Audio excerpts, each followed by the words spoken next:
Vaiz. 5-ci fəsil. Allaha münasibət. Allahın evinə getdiyin zaman hərəkətlərinə diqqət elə. Qulaq asmaq üçün oraya girmək, yaxşı və pisin nə olduğunu bilməyən səfeh adamların qurban təqdim eləməsindən yaxşıdır. Dilin tələsməsin. Allahın hüzurunda söz deməyə ürəyin tələsməsin. Çünki Allah göydədir, sən yerdə. Buna görə də az danış. Necə ki, iş çox olanda adam yuxu görər. Söz də çox olanda səfeh danışığa çevrilər. Allaha əhd eləyəndə onu yerinə yetirməkdə yubanma, çünki ağılsızlar onun xoşuna gəlməz. Öz əhdini yerinə yetir. Əhd eləməmək, əhd eləyib onu yerinə yetirməməkdən yaxşıdır. Qoyma sözlərin səni günaha batırsın. Allahın elçisinə demə ki, bu kiçik səhv idi. Ne üçün Allah sənin sözünə qəzəblənsin və əlinin zəhmətini yox eləsin?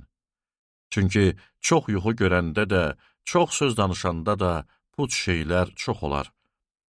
Sən ancaq Allahdan qorx. Var-dövlətin puşluğu. Əgər bir vilayətdə yoxsullara zülm edildiyini, ədalət və salihliyin ayaq altında tapdalandığını görürsənsə, gördüyünə təəccüb eləmə. Çünki hər vəzifə başında olana özündən yuxarıda bir nəzarətçi qoyulub və onların başında da özlərindən yuxarıda olanlar var. Ancaq hamıdan yuxarıda olan padşah ədalətli olsa, hər kəs öz tarlasının bəhrəsindən xeyir götürər. Pul sevən puldan doymaz, var-dövlət sevən də qazancdan. Bu da puşdur. Var-dövlət çoxaldıqca onu yeyənlər də çoxalır.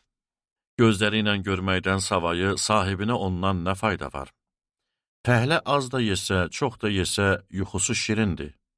Amma varlı adamın dövləti qoymaz ki, o rahat yatsın.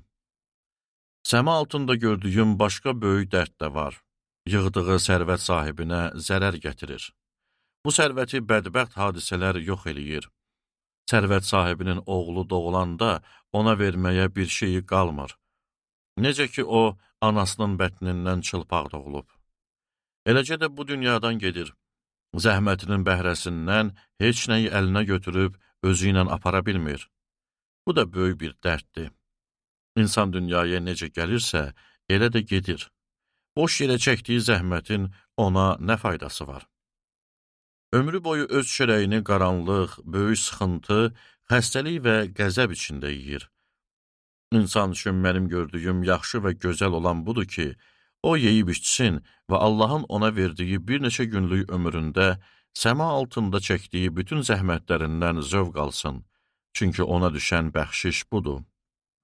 Həmçinin Allah hər kəsə var dövlət bəxş eləyərək qüvvət verib ki, ondan yesin, payını götürsün və zəhmətindən zövq alsın.